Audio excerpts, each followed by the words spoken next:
Kristin, thank you so much for joining us. Please tell us where you're telling from and tell us about your work, and please tell us a story. Thank you so much, Eric. Oh my gosh, Eric, for inviting me, for allowing me to share a story. I'm joining you from the lands originally stewarded by the Lenape and the Delaware, called by the settlers Allentown, Pennsylvania, in the mid-Atlantic of the United States. And the storytelling I share is a broad range of things, but today my heart had asked me to share a personal story called Becoming Kintsugi. I do want to let you know that this is it's a healing story, a story about recovery and reclamation of one's body. Also, to let you know, Kintsugi is explained in the story, but in case you're not familiar, it's the Japanese art of mending broken pottery with glue and gold, honoring the journey of the vessel and honoring the cracks and the flaws. So I think that's probably enough background. And thank you so much for being here with me today. Thank you again, Eric. I'm standing there naked, except for a tiny paper thong. And I'm shivering, even though it's warm outside. I'm at my friend Ren's studio, and she's preparing to body paint me. Ren stands in front of me. Are you ready? Yes. She swirls the sponge into the paint, saying, "This might feel a little bit cold." She starts to dab the paint onto my outstretched neck, down my throat, to my chest, where my heart is pounding loudly. Ren pauses. "Are you okay? How's this feeling for you?" "I'm all right. It's a little bit cold, but please continue." So she swirls the paint onto the sponge and continues down my chest, my belly, down to my hips and thighs, all the way down to my feet, and then up the back side of my body, all the way up to my shoulders, down both my arms to my hands. She pauses again and checks in.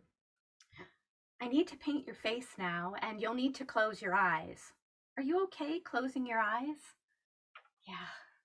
I close my eyes and I feel Ren's gentle, safe touch on my cheeks, her compassion on my eyelids.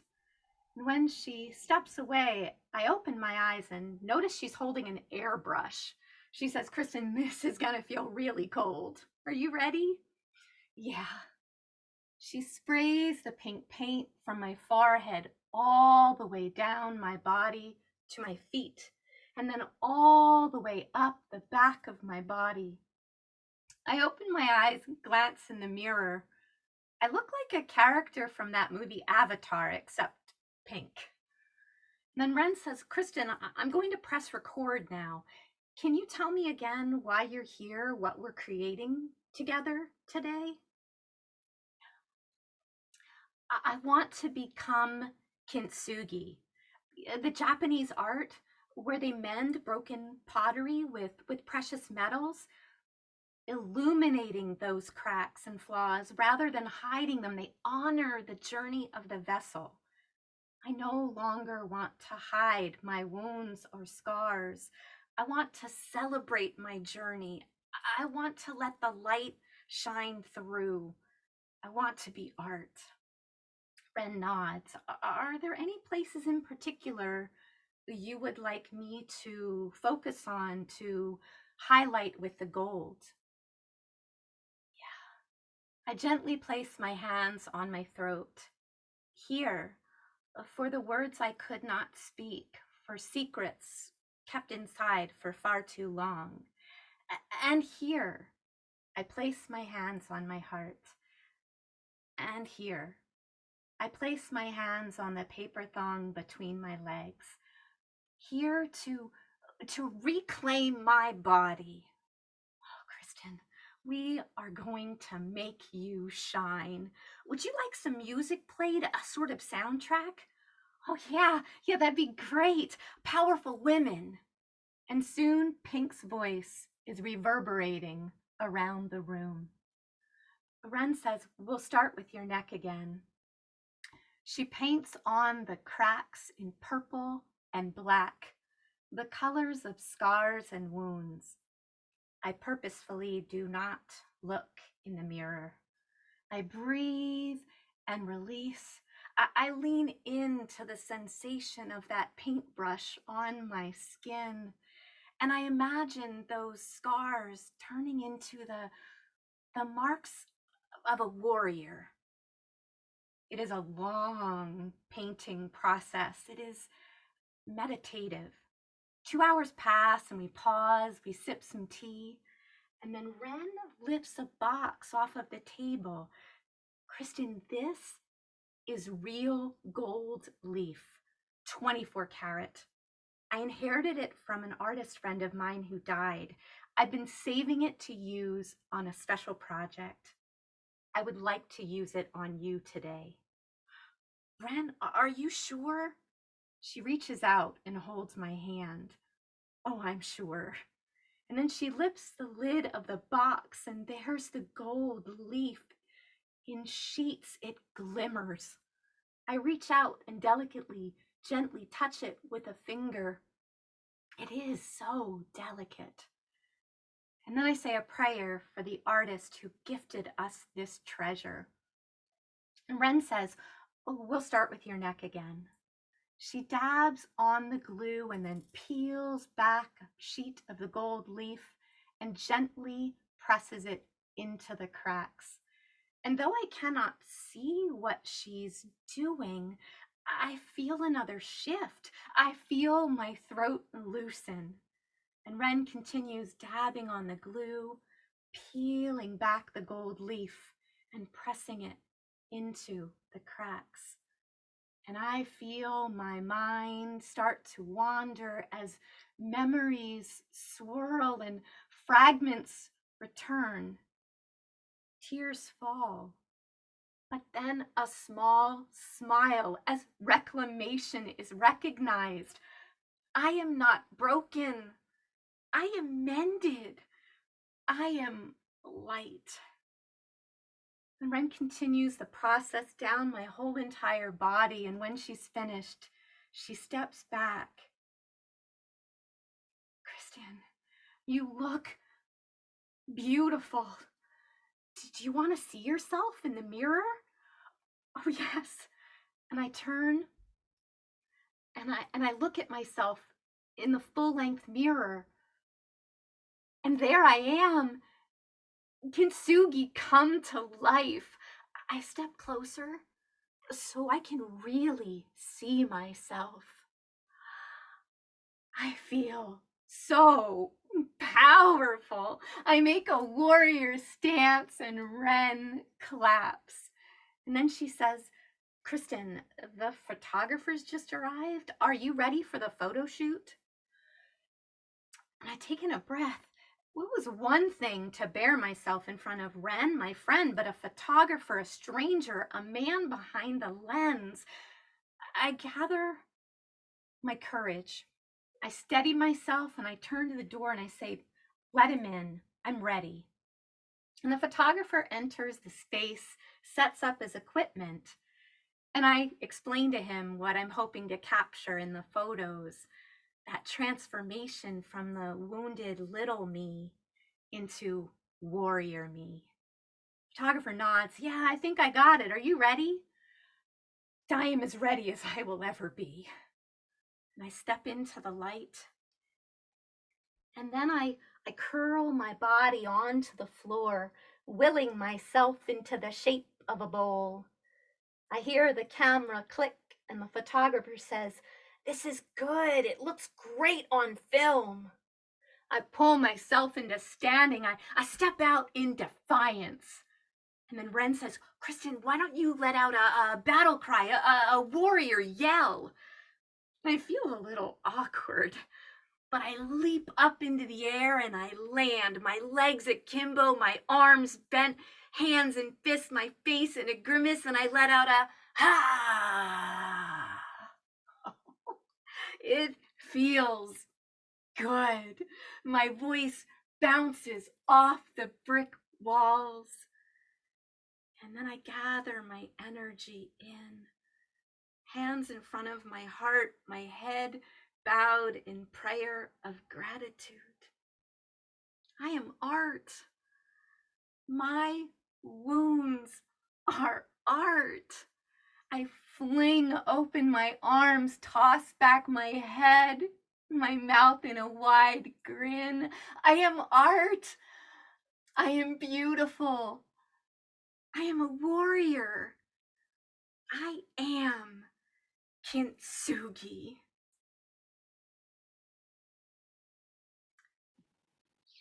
And Eric, I realized I forgot to remind you to make me co-host so I can share. I'd love to share just 3 photos so you can see what it looked like.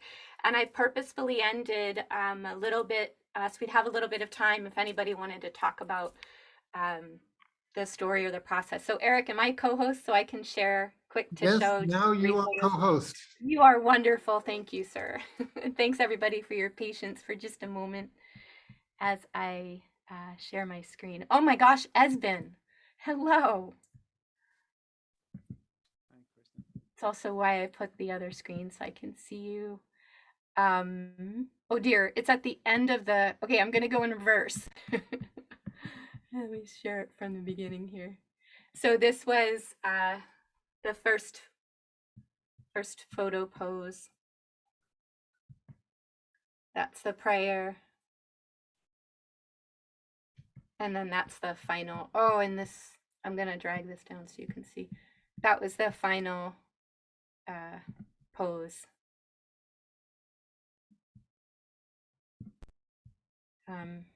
So thanks for letting me share. And this is work that I do now to give you further context. I have a program called Kinsugi Narrative, in which I share the process of kintsugi as well as the different metaphors exploring broken and pieces and glue and gold. And I work with survivors of abuse, trafficking, interpersonal violence. So thank you again for being here. And you're doing a workshop with us in a week or 2, aren't you? I am. Oh my gosh, yes, on February 26th. I believe it's going to be late for India time. I think it's 10 o'clock at night. I know for the East Coast in the US, I believe it's at 11 in the morning. And we'll be exploring the metaphors of kintsugi. And if you want to have a bowl there and do the physical process, you're welcome to do that too with me. So thanks again.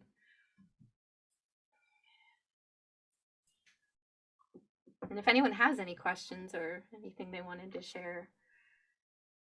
Kristin. Hi, everybody. Thank you very much for inviting me to this amazing story. I'm all new faces. I'm Masako Kerry. I'm originally from Tokyo, Japan, but at the moment I'm contacting you from Northern Ireland. And I know Kristin from my mentor, Liz Weir. And oh gosh, that was amazing because I do love the idea of Kintsugi. I think it's a beautiful art, but never did I think of actually using it for what you did for yourself and to body. And it's not only beautiful, but it was amazing art, but also I felt it will give courage to a lot of people because all of us have heart, pain inside us one way or the other. But by you doing that, it gave me a vision that I thought, oh, I can do virtual, imaginary kintsugi to myself and heal my heart. So thank you very much for sharing your beautiful, beautiful art and story. It was amazing. Thank you. Thank you, Masako. Yes, and through the metaphors, exploring it, there is so much healing. And Poonam, I see your mic is on.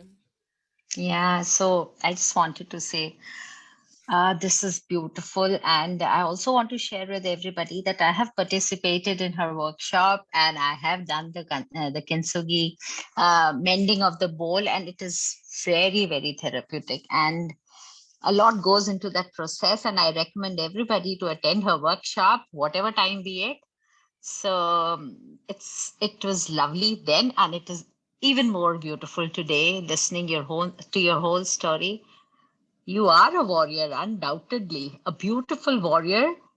Thank you for sharing this story. Thank you so much. Thank you so much, Poonam. And the warrior in me sees the warrior in you. And Radeka, I see your mic is on. I heard you at one of the HSA, I think, ORS. It was, yeah, I remember, but I think I missed the first part. I really loved your story and the way you tell it. It's so sensual and it just pierces the heart. I was wondering if you permit me to ask, what led you to actually marry your personal story with Kintsugi? What was that journey like, and how did it get there? It's So okay. that's a long story, and I'll tell you a snippet because we have another teller who's ready to, I believe there's a program starting now, but Yes. in one sentence, I experienced doing Kintsugi at a healing retreat for survivors of childhood sexual abuse. And I was a participant in that, and it was powerful, even without therapeutic questions. There were no therapeutic questions asked, and yet it was an amazing experience to share. So that became my graduate project for my master's in narrative therapy. And I created a new modality melding Kintsugi with narrative therapy practices because the two go together really beautifully. It's all about creating, honoring the journey and reauthoring with the person. So they see that they're skilled and they have these abilities and strengths. They're not just broken, and they're not forever broken either. It's what I love about Kintsugi. We may all be broken, but we're not forever broken. So thank you. And I want to stop. If you have other questions, if it's okay, Eric, am I allowed to put my email in the chat? Of course, of course. I'm going to do that. If someone wants to contact me afterwards, I'm putting my email in the chat because I don't want to take time away from the next person. Thank you so much. Thank you. I attended Oberlin College in Ohio, and there was a music conservatory there. And somehow my body was painted for a performance with musicians. It was not as deep and symbolic as yours, but it comes to mind that I also was painted. It was a thrill.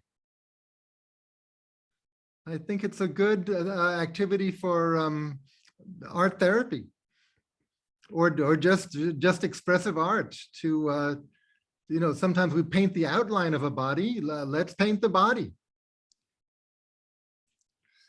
Okay, I'm going to stop recording.